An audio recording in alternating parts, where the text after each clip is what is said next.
ljudje so bili potisnjeni v Rafo, nimajo več kam, na drugi strani je Egipt,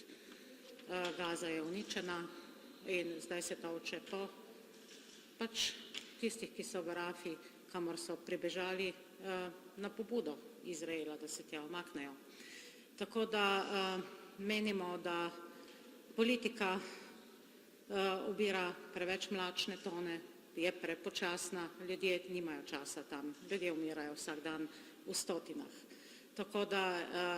je treba od besed k dejanjem in zato predlagamo, da se pokliče izraelskega veleposlanika na zagovor,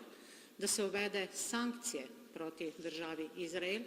da se Slovenija odločno pridruži tožbi Južnoafriške republike zoper Izrael in pa da se pospešijo in okrepijo prizadevanja za rešitev dveh držav.